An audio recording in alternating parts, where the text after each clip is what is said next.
Ladies and gentlemen, it is that time of the month again. We're talking August news. And this month, on the news episode, we're talking Baldur's Gate, Metroid 4, Rockstar Nintendo being jerks, and Sony's got its own PS Portal. All this month. So sit back, get comfortable, and listen up.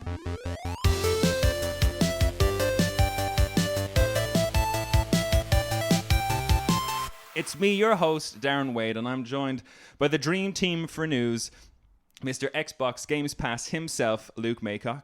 What's up, Darren? And of course, the console-hating, PC-playing, lore-seeking, full-time Canadian Chris Robbins. Chris, I finally got your name down. You fucking nailed it. There you go. Now you just need to add to it. I was also practicing, legitimately practicing a little bit earlier today. I was cycling home from work saying I should probably get this right for once. Cycling home from work, lore-seeking. Yeah, legitimately. And I'm sure anybody, noticed me cycling by was like, this guy's a lunatic. Talking to yourself. Lore-seeking, full-time Canadian. But how are you guys? How you been? Yeah, I've been good. I don't know, just on that daily life grind lately. It's been pretty good. Been on last week we went to a romantic luxury retreat in Northern Ireland. How? What? I meant to ask. It was the dome thing. Yeah, big clear bubble dome. It was unbelievable. I could see how a lot of people would be super uncomfortable in a situation like that, but we were all for it, man. It was good. How was your sleep? Like nervous or just slept awesome. like a baby? The first night it was actually because we had that storm Betty.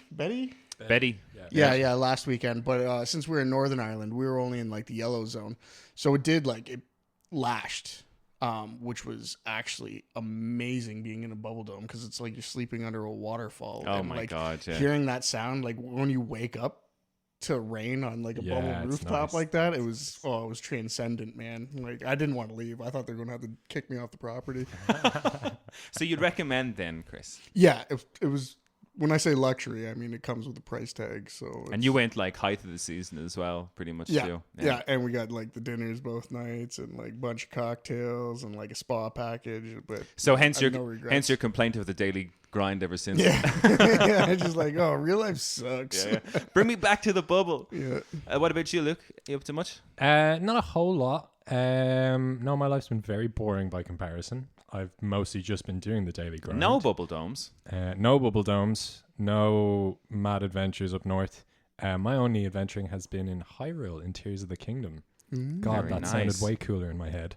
Don't worry, I had a proper nerd moment. I was editing the last episode that we did, and it's quite funny. You can, even in listening back to the episode, I can hear my train of thought, just disappear into, oh my god, I'm a loser. I was talking about the Animal Crossing job that I took in Animal Crossing, and I was talking about it for ages. And it was Kevin Craig, were we doing the Final Fantasy 16 episode maybe? And I was like, yeah. And I was decorating people's houses, having the best time. And you can hear my voice dip off. And my next question, it was guys, am I a loser?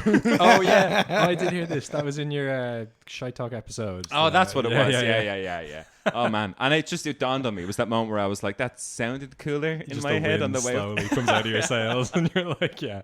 No, I've been loving it though. Tears of the Kingdom is a sick game. It took me a while to get bitten by the bug of it, but now I'm all in and coming close to the end game. I'm having a good time. Did you play through Breath of the Wild? I did. Yeah, loved Breath of the Wild. Okay, big fan of Breath of the Wild. Am I the only one here playing Baldur's Gate 3? Because that seems you're wild. The only one with a PC.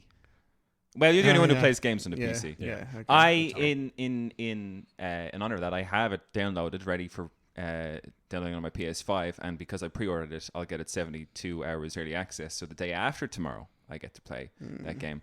And I'm gonna just I'm just gonna brag here for a second, y'all. I was playing Baldur's Gate 3 back in the Stadia back days. when it was buggy though. Back when it was buggy in Stadia, yeah. I'll take it. Yeah, fair enough. So, Luke, you're almost finished Tears of the Kingdom. Is it up there for you as a Game of the Year contender, as we much expect and anticipate it will be? Yes. I feel I'm obliged to say yes. I do have problems with it, though. I think I'm the only person I know that has problems with it, though, in terms of pray tell. Well, the choice paralysis stuff is real. I know that doesn't seem like it should be a problem, but it kind of is. You're sort of very quickly assailed with millions of millions is a bit over exaggerated, but tens of side quests that they try to draw your attention to straight away, and it's very dialogue heavy. All of the NPC interactions are lots of text box for just random NPCs. And I've heard a few people say that they get a bit impatient with it, and I definitely felt that. But gameplay wise, it's fun. The enemies scale quite well. Like it's definitely a well designed game, and obviously they put so much time into the whole fusing, combining different things system, and that works in a fun kind of goofy way, which is exactly what you want. It's not. I can see it being game of the year for a lot of people. I'm not sure if it will be my game of the year, but we'll see. There's not that much longer left in the year, actually. I think for me, I've only got... Now, I know one of them won't be, but I've only got 2 contenders left for this year that could potentially beat... I would say 16 is probably my game of the year. And that'll be Baldur's Gate 3, which I think will probably take I think Baldur's Gate 3 is more likely than 16. Yeah. And then my other one, and I know it won't be... It might not even be nominated, but in terms of, from my own perspective, that game I'm very much looking forward to is Super Mario Brothers Wonders. Is that the 2D platformer? Yeah. That one takes Zelda. I still think... I know, call me a fanboy, but I think Street Fighter 6, man, it really reinvigorated the whole FGC. Right, I think there's a good chance that it could at least be nominated. I think it could be up there with the nominations for sure. Yeah. I just think, and as Luke said, it's almost obligated to say he likes it so much, and I think that's kind of the Zelda thing, though. It's like, well, we waited 6 years for this, and it's such a good game, It is good. It's a good game. I feel like I'm speaking sacrilege publicly now. It is a good game, but I had problems. I kind of have problems with all of the puzzles in it. None of the puzzles are particularly tricky. They're puzzles that you were like, oh yeah, they designed this so a 10-year-old could solve it or a 9-year-old could solve it, kind of thing. It's not. It didn't. You can cheat loads of them. It doesn't push. I remember when hard. it first came out, there was lots of people putting up their videos of them absolutely cheating certain trials just by accident because the game is so. You can do so much wacky. in it, yeah. Which is cool. That is a kind of a upside of the game, that you can goof around so much and have that kind of sandboxy feel. No, I don't know. I am enjoying it. It is, like I said, it is a good game, but it's not just blown me away. Certain story elements are just like, oh, I'm all in. Like when certain story things happen, it catches me like a good old, like a Final Fantasy game used to. Just gets you right in the feels, and you're just like, let's go, let's push on with the story. So it's got all of that goodness in it too. But I don't know. It's good. I'm having fun. And Chris, as a man who's been playing, because we're all very excited to play Baldur's Gate 3, as a man who's been playing it for a month now, I'm assuming you got it on release, did you? No, a few days after. I waited for the reviews to roll in, and it was very much hugely positive. Yeah, and a lot more polished than I thought it would be. And it is great. I do have some problems with it, namely what Luke was talking about with the overwhelming amount of choice. True. Yeah. Okay, yeah. And the problem with this too is you'll navigate just the puzzle that is just dialogue options with NPCs, only to get to a critical point and fail a DC5 skill check. And joys of D&D, Chris. Then the story you were looking for is completely done. Yeah. You're in a fight, probably going to be a party wipe because I'm playing it in Tactician. And it's just so I've been kind of save scumming a bit just because I can't deal with that. I was just no, I had this particular idea in mind for my character, and damn you're going to fucking give it to me. Yeah. And what racing class did you go for? Oh, I've been jumping around so much, but Origin characters, and they have a special, not Origin, custom characters, and they have a special custom called the Dark Urge, which is just your murder hobo. So nice. Oh, nice. Yeah. A classic murder hobo in Baldur's Gate. I love it. And do you reckon that'll be anywhere up there for you in terms of game of the year, or are you sticking with Street Fighter 6? That's still your game of the year thus far.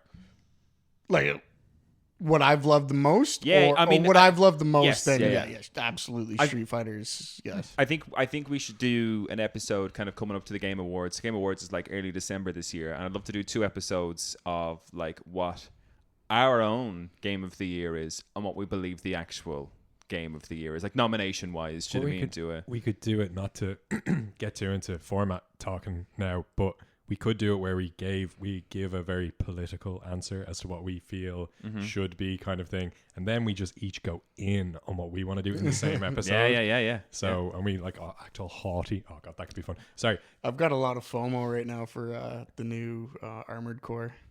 Yeah, true. I didn't Fires realize. of Rubicon, Yeah, one of the best names. I bit the out bullet. I might have had a few drinks in me at that point too. I was like, you know what, I'm gonna fucking buy Baldur's Gate 3. I don't care. I'm gonna treat myself. And like 3 days later, Armored Core came out, and I was like, oh yeah, I forgot about that. And then like Mortal Kombat's coming out the end of September, and I'm like, oh no. We're still not done. This year has been an amazing year for releases. I'm looking forward to Baldur's Gate 3 to pick that up again in 2 days' time, whatever it might be. And then my only other game that I think I'll probably invest in this year would be Super Mario Brothers Wonders. Every time there's a new one of those 3D Mario or just side-scrolling Mario games comes out, I love them. I can't get enough of them. So looking forward to that. But yeah, I suppose before we kick into the news items, we're going to talk about Sony and Baldur's Gate and Rockstar and Nintendo. For those who want extra news, bonus news things, we'll be doing a post show with some of the news items that didn't quite make the main list. And if you want to get into us talking about, God of War Ragnarok DLC, some news about the 1993 Mario movie, and the reviews of Overwatch 2, you can check out patreon.com/gift of gaming, the gift of gaming, and you'll find us all the extra content there. Yes, Chris? Is Overwatch 2 in the bonus content? Because that shit is hilarious. I feel like we can put it, we can bump it in this normal episode. I just don't have any article prepared for this episode right now. It's the only thing. I just wanted to shit on Overwatch 2. I'm so glad it happened. It's just, that could be a treat for the patrons. Yeah. If you want to hear Chris shit on Overwatch 2, go to patreon.com/the gift of gaming. Chris, we were actually talking before the episode, before we kick into these news items, you wanted to talk about Evo Day. You were a big oh yeah, speaking of Street Fighter and why I think it's a contender for Game of the Year, because it just revitalized what was kind of considered a dying genre, which is fighting games. And Evo had its biggest turnout, 81% more than last year. It had 9,000 competitors, 20,000 people total. And this is in a time where even esports in general is actually dying. Out of nowhere, Evo comes in and just kicks ass, and mostly because of Street Fighter 6, but there was a ton of announcements. And then they even announced they had the mayor or the governor of Vegas, or I'm not sure how the political I think it's stance. I think it was prime minister. It was the mayor. I think the prime minister. Yeah.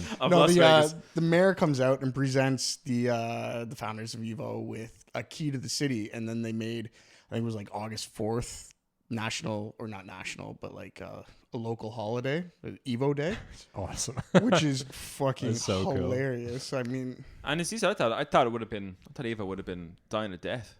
How far away are we from, you go to a gaming tournament, you go to a fighting games tournament, and everyone in the audience is wearing AR glasses and watching the actual characters fight while a person sits on either corner of a stage? And the gamers are just seeing their normal screen. They're playing the game how they know it to be played. But the whole audience gets to see an AR 3D projection. Oh, it'd be so cool. It's like Yu-Gi-Oh! Come to life. Yeah.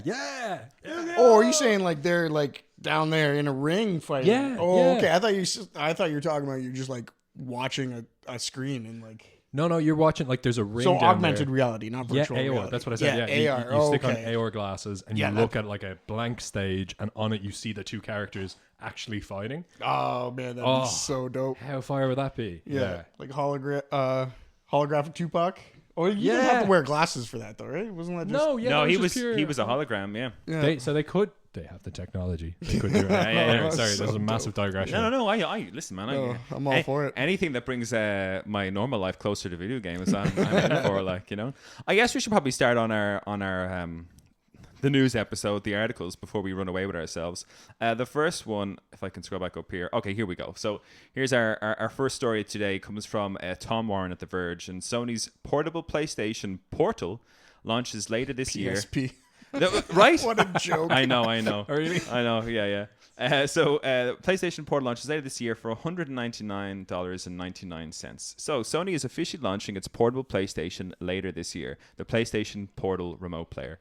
The handheld device will stream PS5 games over Wi-Fi and feature an 8-inch LCD screen running at a 1080p resolution at 60 frames per second. Sony says the PlayStation Portal will be available later this year, priced at $200. Quote, PlayStation Portal will connect remotely to your PS5 over Wi-Fi, so you'll be able to swiftly jump from playing on your PS5 to your PlayStation Portal, says Hideki Nishino, Senior Vice President of Platform Experience at Sony Interactive Entertainment. He continues, PlayStation Portal can play supported games that are installed on your PS5 console and use the DualSense controller.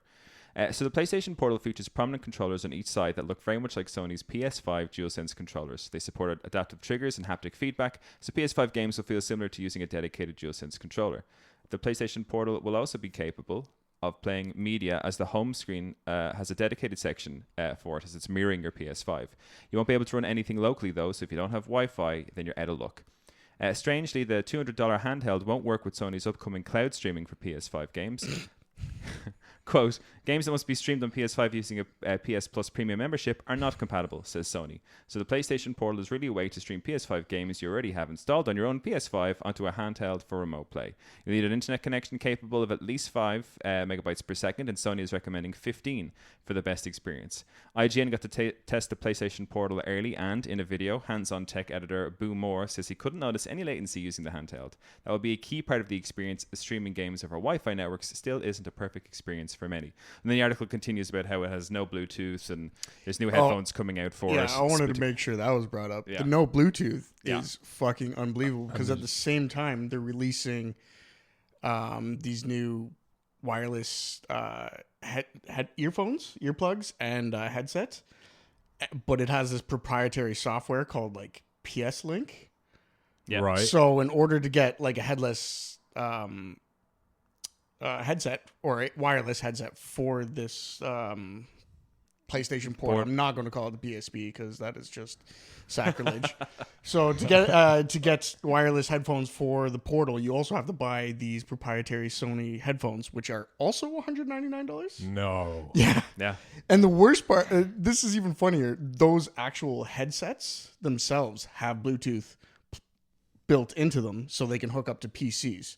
So they put it in the actual headset, so other people that don't own the Portal can still buy them. But they didn't put it in the Portal because they want to make sure these people buy them. Yeah. So if you want that and you want the headphone experience wireless, it's $400. But that being said, it does have a headphone jack, so you can still use your wired headphones. Oh, it does have a jack? Yeah. Okay. That's not too bad. So is this, I mean, I know you guys don't have PS5s, but let's say you guys are PS5 owners. Is this a product you're interested in? Me personally, absolutely not. No. And I'm like spending money on stupid shit left, right, and center these days. Yeah, no. Like, I've been, under the gun before for like, I've spent over $200 just building a custom keyboard, which blows people's minds. So I don't mind, like, treat yourself, something fancy. If you think you'll get the use out of it, then by all means. But I personally think this is, like, especially with the no Bluetooth thing, like, they're making dumb decisions right now. The Bluetooth thing strikes me as either they're trying to get more money through their headphones, or the fact that they reckon it'll be possibly released in November was the last kind of, like, time period that people were expecting its release. Maybe pushing it to production to be, eligible for sale in the holiday season this year to make a few extra bucks, maybe rushed it. But for me, as a gamer, so like, I game kind of in this room that we're recording the podcast in right now. This is where I'd game. But if I wanted to go out and let's say me and Norman were just chilling out in the living room or whatever, I could just pick up my PlayStation Portal and just walk out and continue playing. And that's the part that excites me, because I love the Switch. I love handheld. Handheld's always been my jam.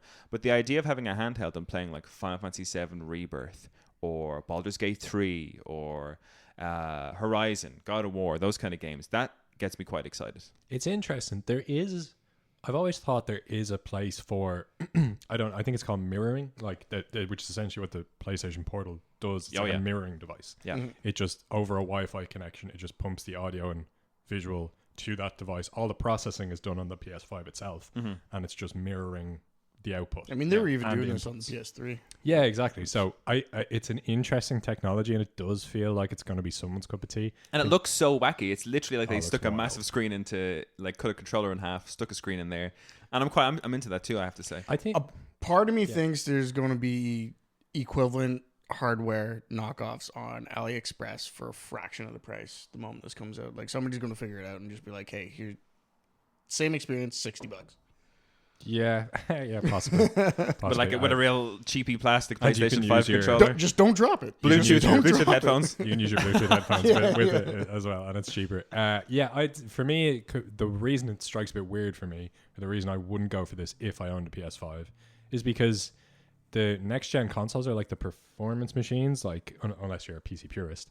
But like if you're a console dude, you get the PS5 and the Xbox Series X because you want to see them pretty graphics on a big 4K TV run at 60, or I don't know what the refresh rate of good TVs is now. 240 hertz, I think it is.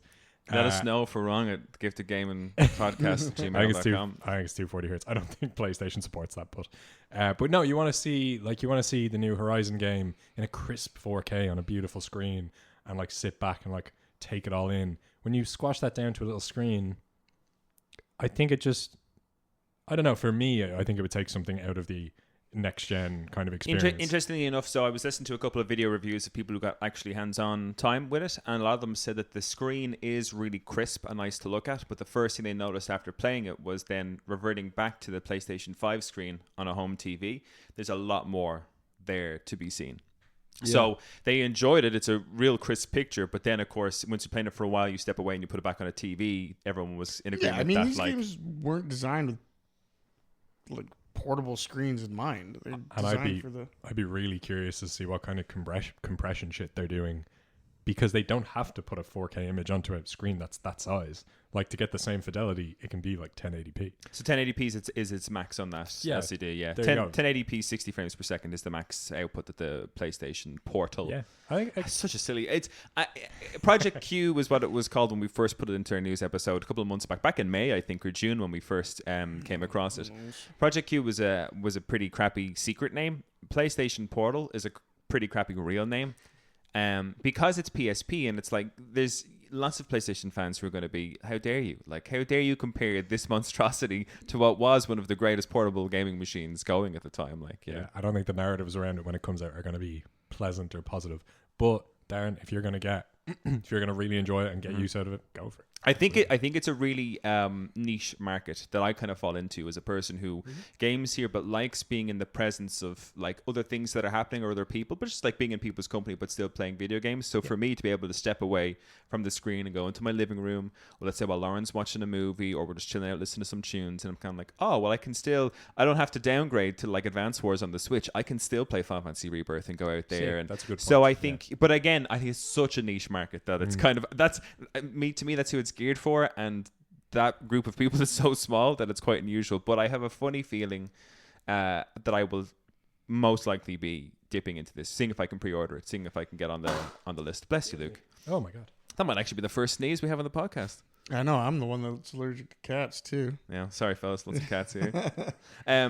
So yeah, it's an interesting one. We'll wait to see what happens. But in speaking to your Tears of the Kingdom playing, Luke, let's go on to our next item on the news thing, which is a little bit interesting.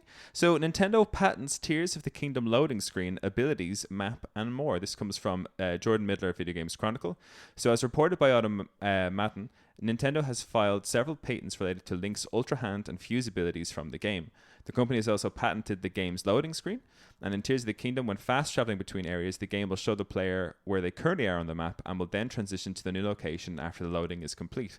Also included in the filing is a patent relating to the inability of the player to grab an object that they are already standing on. For example, if Link is standing on a block, the player can't then use Ultra Hand to move the block, and thus Link infinitely, so you can't just keep climbing in midair for no reason. And Nintendo was also able to patent the process of Link standing on a moving object and then continuing in the direction of that moving object. Before Tears of the Kingdom was released, several of Link's abilities were actually uncovered via patent filings in 2021.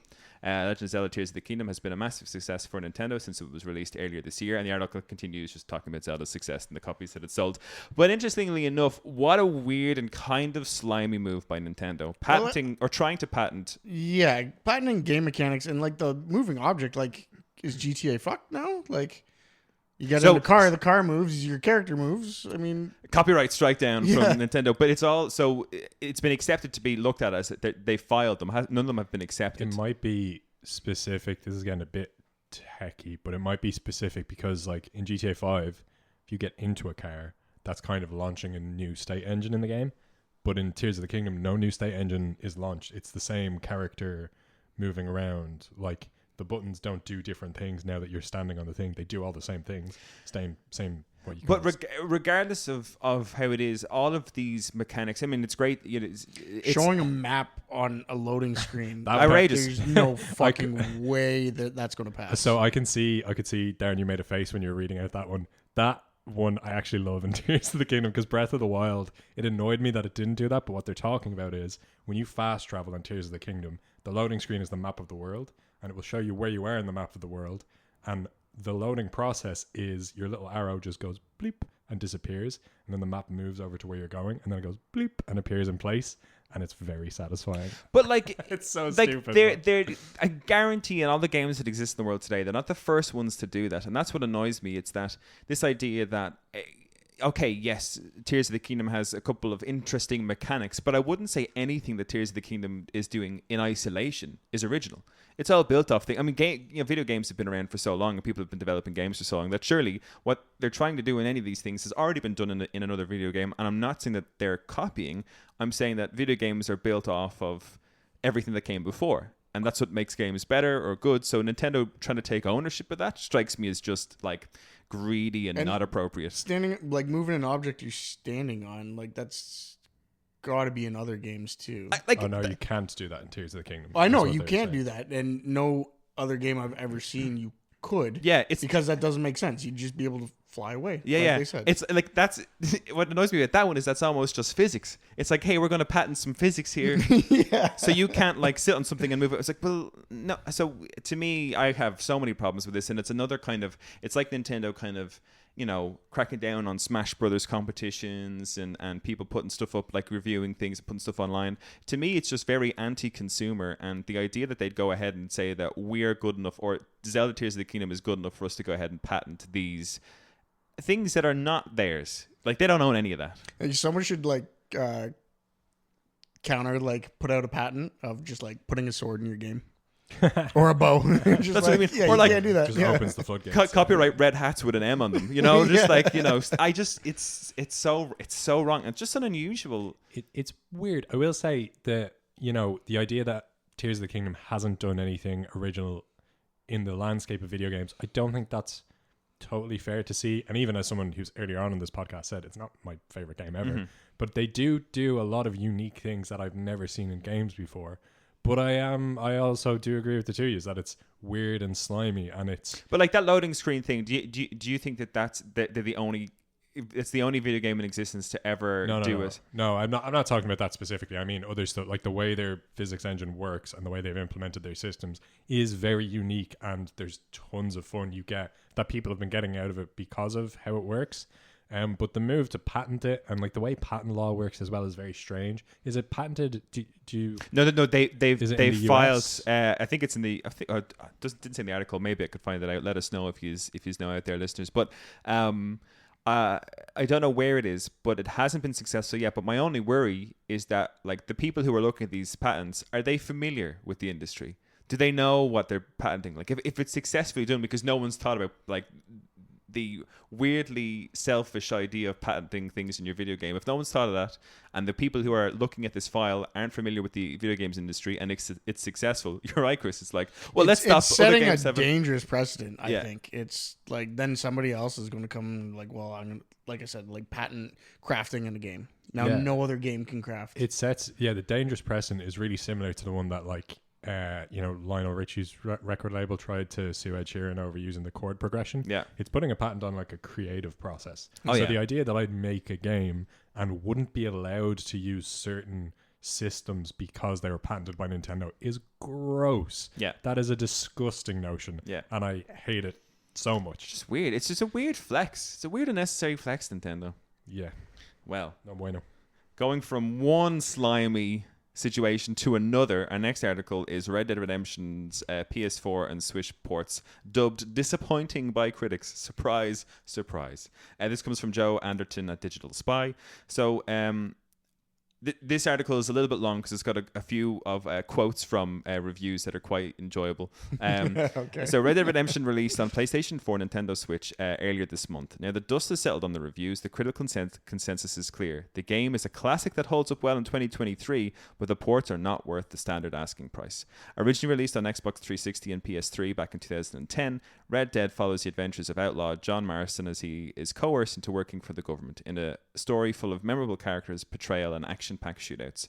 The included Undead Nightmare expansion sees the Wild West overrun by zombies who need to be dealt with. I mean, that's pretty a basic synopsis of Undead, but yes.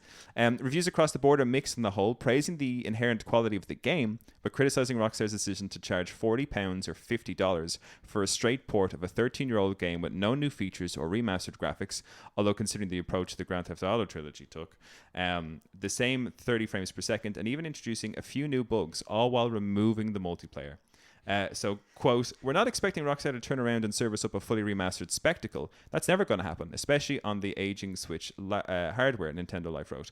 "But when it feels so threadbare, when the graphics haven't had any noticeable touch-ups, and when you haven't added any gyro controls or other bits and bobs, it's really hard to feel as enthused as we could."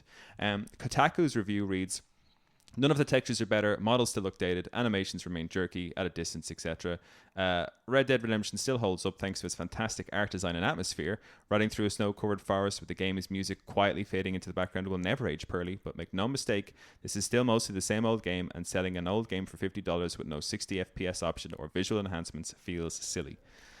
Gaming Ball titled its review Highway Robbery, writing that this release was not even a bare minimum remaster and just a straight port for almost full price, and it drew a lot of our ear. And very honestly, at the very least on PlayStation, Rockstar could and should have done a whole lot more.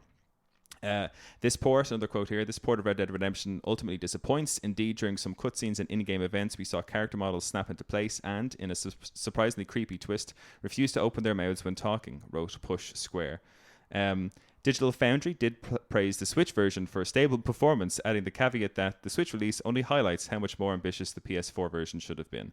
Although the Switch port actually sits at a very respectable 84 on Metacritic, with the portability being a new way to play, the user score sits at a very low 3.8 out of 10 and just 1.6 out of 10 for the PS4 version. Red Dead Redemption is out now on Nintendo Switch and PS4. The Xbox 360 version can be played on Xbox One and Xbox Series X and S. There is no PC version as of yet. Gentlemen, can it still be played on X and S, like the original? Through their story, I believe so. So that was one of the things that I remember hearing people laugh about, being like, well, this is a joke because you can still, like, that version you're asking me to buy for $40, $50, I can get for, like, 15 quid on. If you have the 360 version, it's backwards compatible. You can just stick it on. Yeah, fuck. All right. Yeah. I have no problem with the straight port. I think there's a charm to playing the older games. But, like, the price is, like, they should have only sold it for, like, whatever X and S, like, the original one's still selling for it. Like, that 15, should have been it. 15, just make it playable on the new systems, and don't even try to upgrade it. Just sell it for the old price so everyone can have access to it. And, like, in terms of retaining the library of these video games, keep porting them so we still have them. They don't disappear into nothing. But, like, or just make your fucking consoles backwards compatible. I'm sorry, just like, easier. Or just play PC because I can play original Xbox no such games. thing. Well, here's the thing, Chris. If you play PC, Red Dead Redemption not available on PC. Yeah, there you go. This guy. Unless, I mean, still emulation, so it is. But that's not legal, Chris. My buddy, was playing Breath of the Wild on his Steam Deck. So don't tell me about like what a world what is available. What a world we live in. So my thoughts on this: just slimy Rockstar, and I worry for Rockstar's direction going forward. Considering what they did with the Grand Theft Auto trilogy, which was buggy as crap when they first ported it, really bad port, really low effort, quick book type mentality. I think it's the same with this. Like the fact that not only has there been no additions to this version, there's actually been things subtracted from the game. That seems wild. And they're still charging $50, £40. I think GTA 6 is coming, and it's going to print $10 billion a month. Yeah. And that's going to be their mic drop moment, and all of this will be like a flash in the pan. I think it should be. But my problem is I have a funny feeling with the way Rockstar is, and like it'll still sell like hotcakes. Everyone's waiting for it, but I think it'll be a microtransaction hellhole. Oh, GTA 6? Oh, yeah. GTA Online for GTA 6 definitely will. I have a funny feeling that's going to be their focus. I think you might get a very True. narrative story in GTA 6, but I think they'll be pushing the new online. The whole reason GTA 5 is still as popular as it is. Yeah. Yeah, GTA 5. Yeah, sorry. Just an interesting point on that. Rockstar recently bought. Maybe should add this in the article. They recently bought. There was a group or a community. I don't know how they bought them, but they essentially bought the role playing community of Grand Theft Auto. So, so I don't know if the people have like a thing set up where they set up a business where people, or servers where people can go on and they role play in. Yeah, absolutely. But they bought that. They bought that up. Rockstar did. Yeah. Seems kind of dodgy. Almost like moderation you don't want to have. Yeah. Yeah, and I think that's I think they're just kind of consolidating all their corners but for the release of GTA 6. But you can't buy a community. Somebody else could just spin up their own. Oh no, servers. absolutely. Yeah. But I think the one that was very popular in GTA 5 was bought up. I need to check out that article again, but I read it briefly and I was like, interesting. I'm familiar with them. I've watched a few streamers go and role play on GTA. It's very funny. It's huge. Yeah, it's hilarious. But they're also on like private servers, and it's like you gotta know somebody that knows somebody to get in. You gotta take it seriously. Like if you break it, you just like you get banned or whatever. So. Yeah, I agree with you, Darren. It's got sliminess all over, and that's been all of Rockstar's move for ages, since like the Your 2 crunch stories were coming out, and how badly they were squeezing all their artists and stuff like that. It kind of seemed like, not that the writing was on the wall or anything, but it was just, we kind of got a good look into the company that's behind some of the biggest money-making titles in history. Yeah, and the lead writer who wrote Red Dead Redemption 1, and I think was doing the writing on Red Dead Redemption 2, has just left Rockstar as well, and he's one of the last of the legacy team, like the old who would have been there for San Andreas, and Red Dead Redemption 1 has left. So Rockstar isn't the Rockstar that made Vice City. Do you know what I mean? It's not the Rockstar that made Red Dead Redemption 1. It's a different company. It's a different machine now, I think. Did he give a reason for why he left, or do you remember? No, I didn't actually. I just saw the headline that he had left after 16 years with Rockstar, so I don't know what the reason was. But one of the few of the original team of people who were doing the I would say, I mean, I don't know if you could consider Grand Theft Auto back at San Andreas or even the early days of 5 as like great narrative writing, but I mean it's funny and it's topical and it's on. It's I think the writing in 5 is fire. It's really good. It's a really fun one to go back.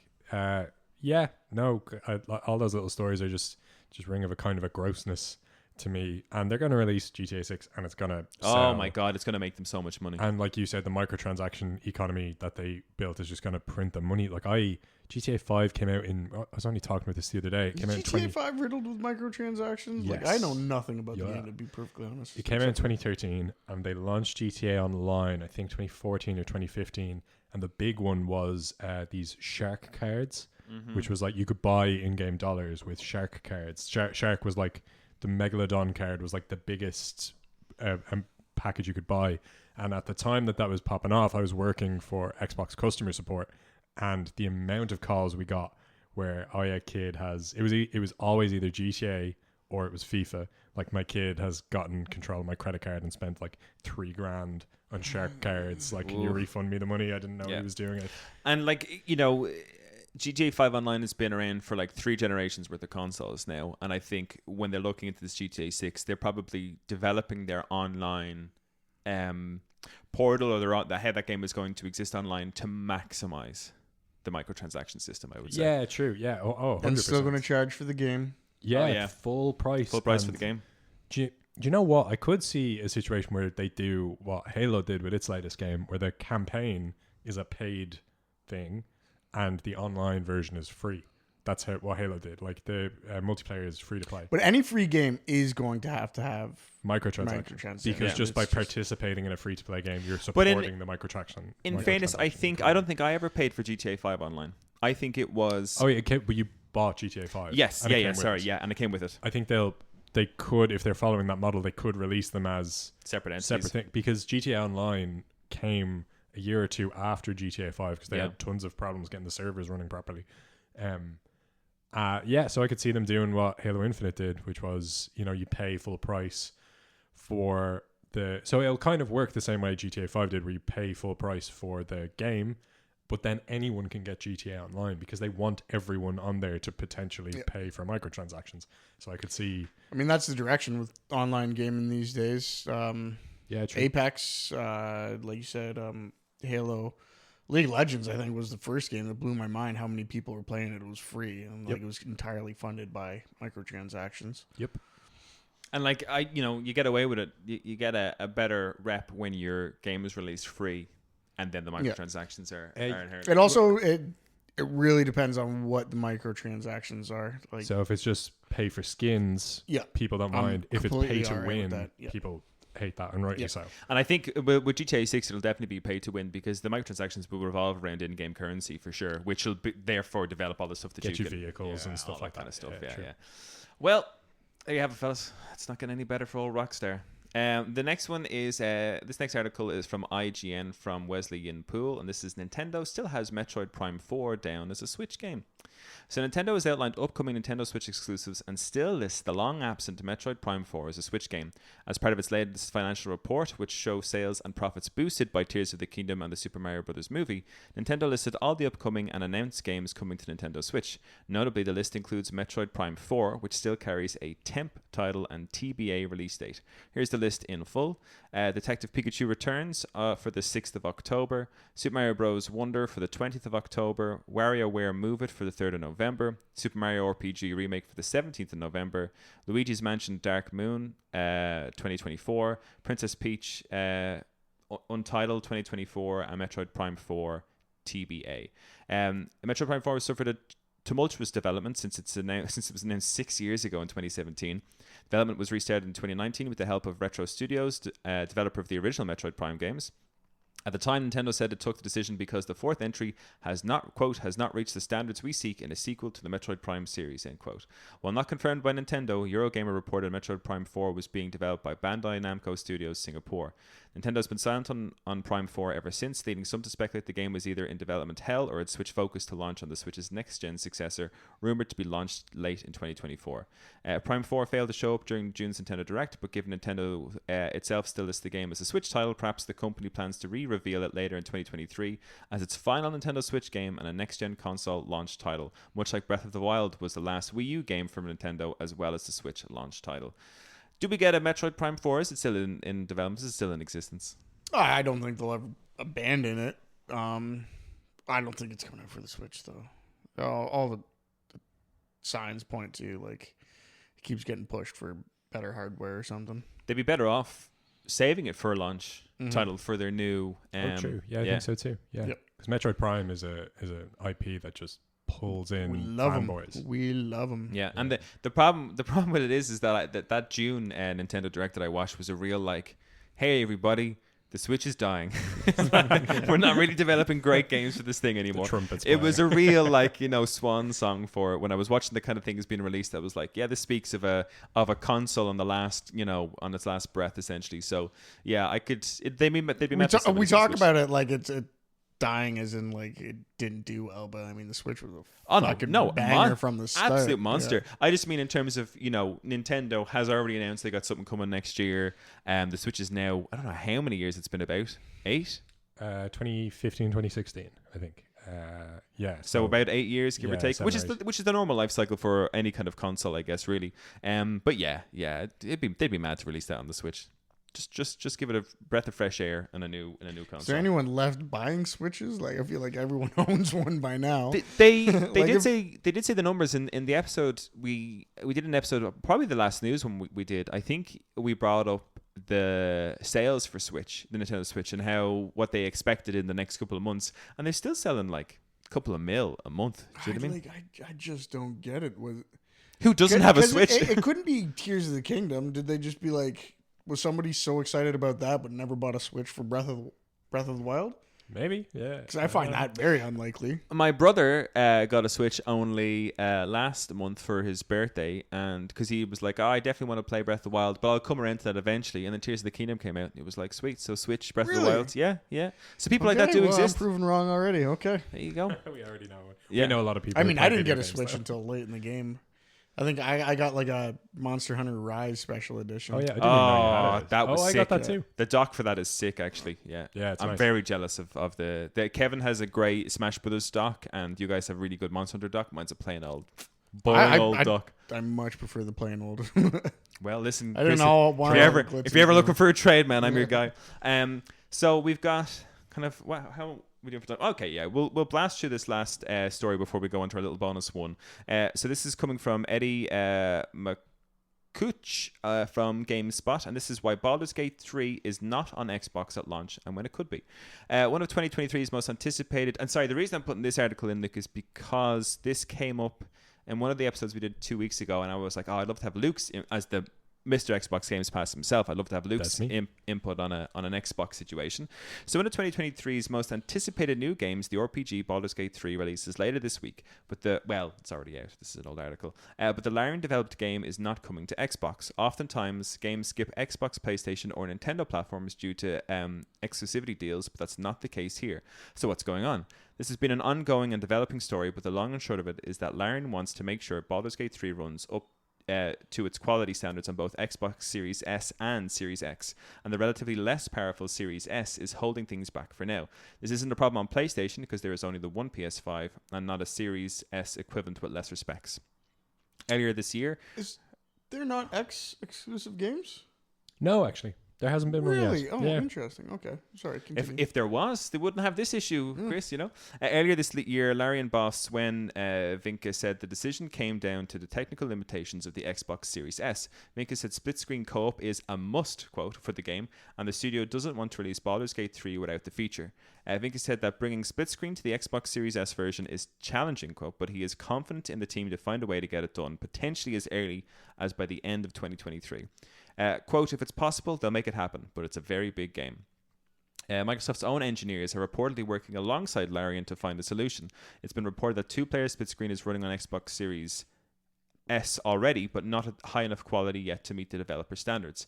On the technically more powerful Xbox Series X, this apparently has not been an issue, but Larian won't launch an Xbox until the split screen feature is up and running to its quality standard on both Series S and Series X. Is there... Well, I go... Oh, it kind of talks about more of the technical difficulties. Oh, here we go. So, quote, we have quite a few engineers working very hard to do what no other RPG of the scale has achieved. Seamless drop-in, drop-out, co-op on a Series S. We hope to have an update by the end of the year. So there you have it. Baldur's Gate 3 releases early August on PC and then September 6th, which I think has actually been pushed closer to September 2nd on PlayStation 5. September 6th just so happens to be the release date for the biggest Xbox game this year, Starfield, so maybe that's some consolation for Xbox owners looking for a big new game to play. Woohoo. Or if that, you even played into it a bit. Honestly, I only read the title of this one, and I kind of thought it had to do with, like, I don't know, Microsoft just, like, throwing a fit over it. Like, this isn't the standard of games, because you remember all that shit that happened when Baldur's Gate 3 released? Where like all these big companies would be like, this isn't the standard for video. Oh yeah. Don't expect this all the time. Yeah, they were complaining that like consumers shouldn't expect this higher standard of game. So funny. that was such a stupid state of affairs. Like I loved it being like, you know, you eat your medicine, guys, because this is what we should all expect all the time because this is excellent. I didn't realize that there was that much of a difference in the processing power, or whatever the power may be, I'm not a technical guy, between the X and S. Luke, do you own an X or an S? I own an X, Darren. So, you know, yeah, you're kicking this S down the road being like, God damn it, you're the reason I can't play Baldur's Gate 3. It's the little brother you have to drag along everywhere. Come on, slows you down. You can do split screen, for fuck's sake. Yeah, I don't, personally I'm not like, I was never super excited for Baldur's Gate, so that's going to be a personal bias in this. Mm-hmm. But, weird, but interesting. Like that, like it would be able to run on the X, and then the S would pose so much of a problem. I love the S. Like I love the idea of the S. It's always been a really cool. I've talked about this on the podcast loads of times before, but it's always been a cool model that there is a much, much, much cheaper version of your. It's like it's the opposite of the Pro approach. Mm-hmm. It's like we have our flagship console. And if you can't afford it, here's a way smaller console that just has a hard drive, doesn't have a disk drive.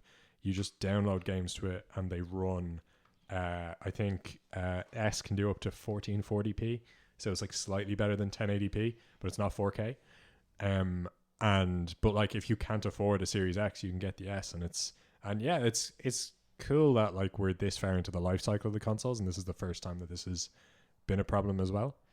Do you think that, given that because one of the things we talked about on the last episode was the idea that we not really hit next generation expectations, and we're kind of beginning to see that now. A couple of years in, pandemic has kind of settled, and all the supply shortages aren't as prolific as they were.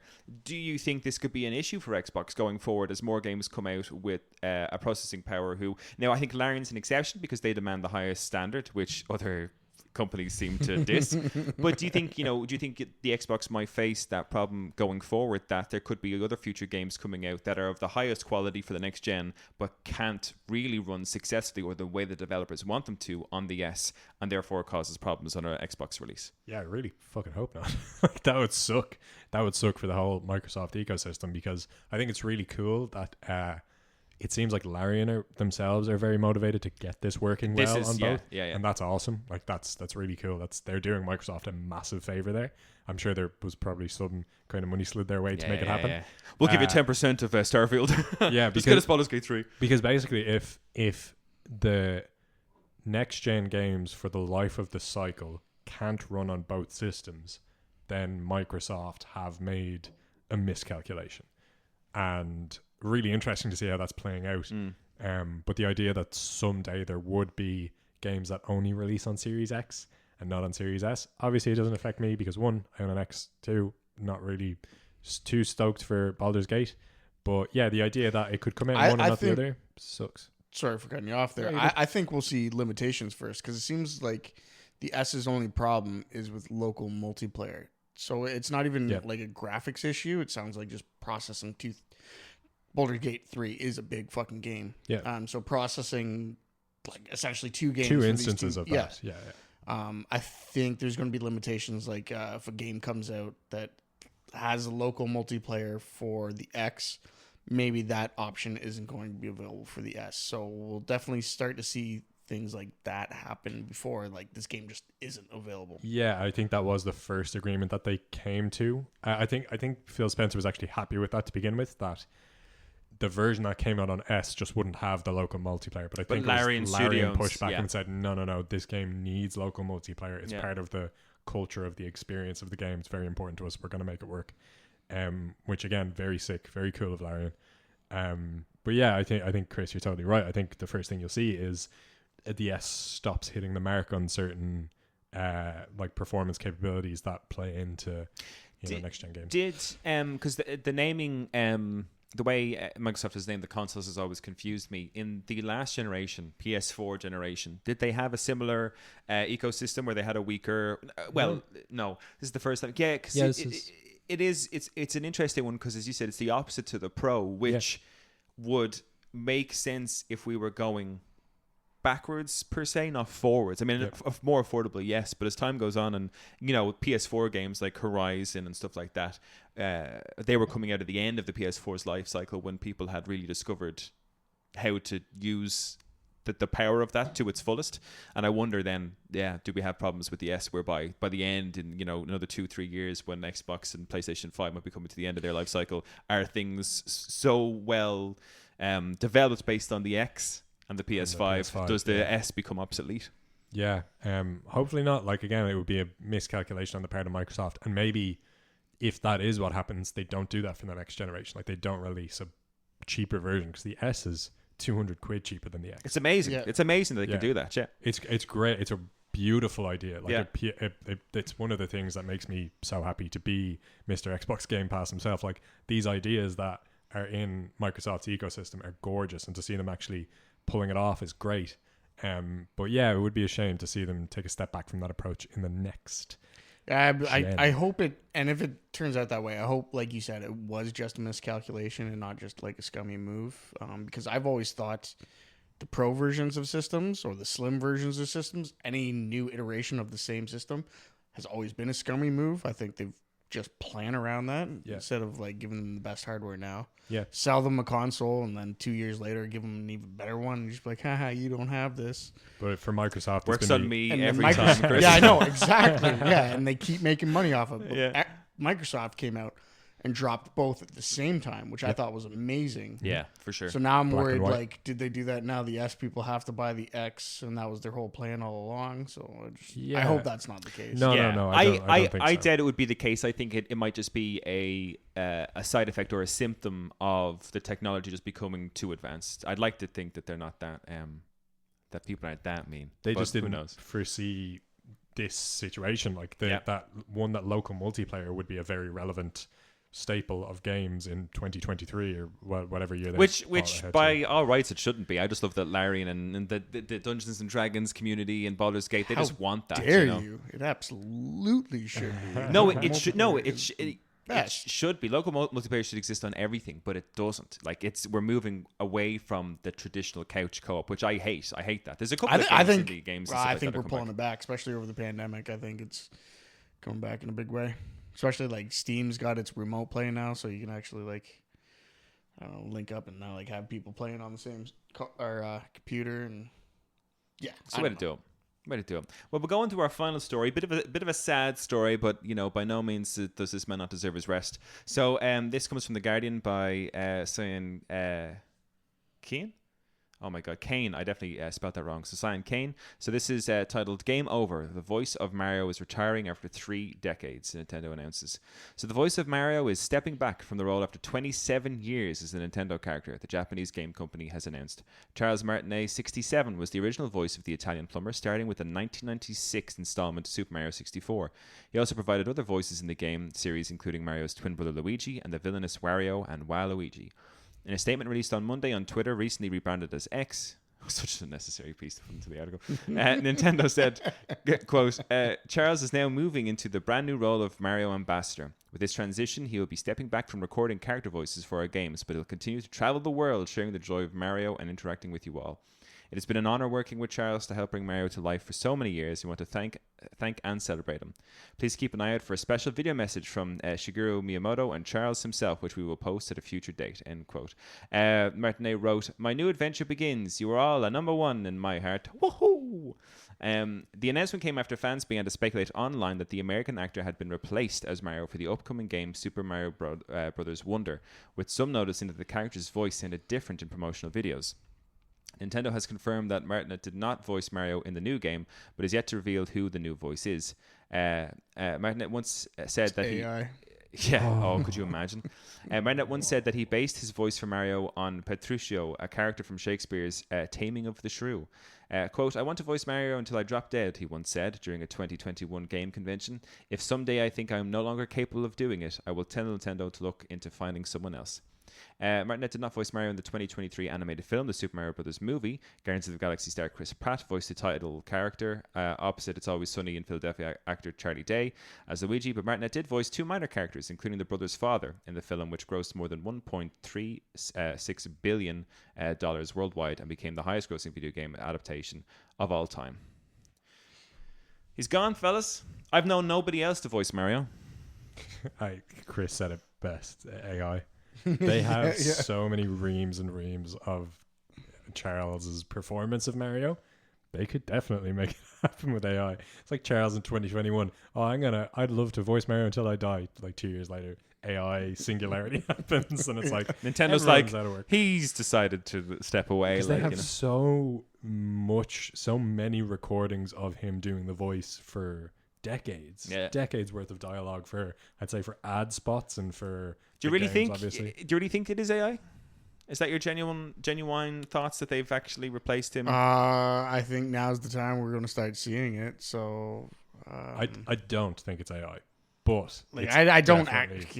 That's possible in this day and age. It is, yeah. That's the sad thing. I don't think it would be either. I think him being such a big character, I think they'd need to have, because Charles has been great in terms of from a promotional perspective. He's been interviewed by people promoting Mario and been on the runs for the games. If you don't have a person behind the voice going forward, it's a promotional factor from that game that you're going to lose. You know, so I would be surprised and heartbroken if Nintendo went down the route of AI, but but they also, what are they going to do? Patent Mario?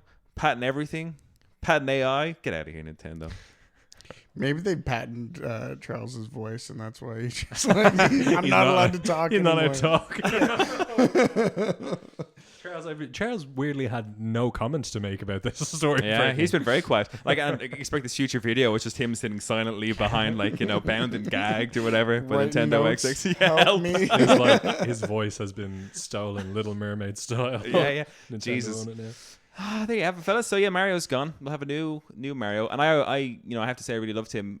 If anybody doesn't know him or hasn't come across any of his videos online, go online and check out him doing the voices of characters that he's done. He's such a great personality and such a fun, eccentric person that I'm sad to see him go just because of his personality. And he's literally the only Mario we've ever known.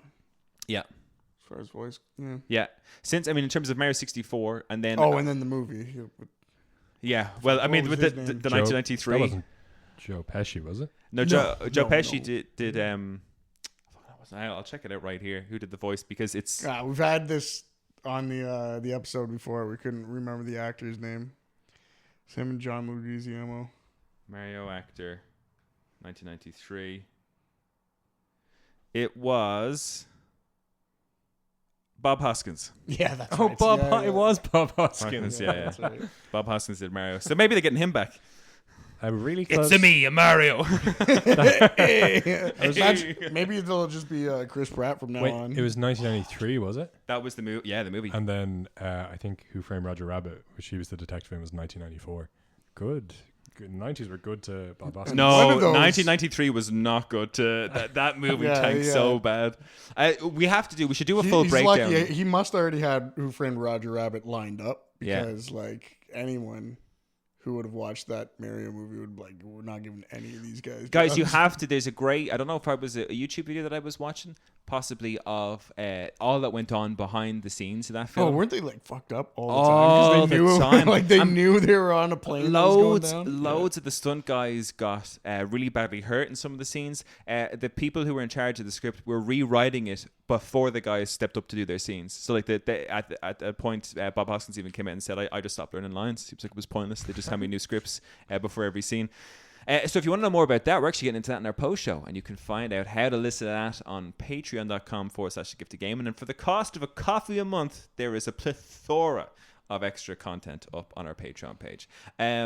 Luke, Chris, thank you so much for popping on for this News August episode. It's a pleasure to have you both. No two better people to speak about the news to. So thank you for popping on. Thanks for having us. And as to our listeners, as always, keep enjoying the gift that is gaming. Peace out.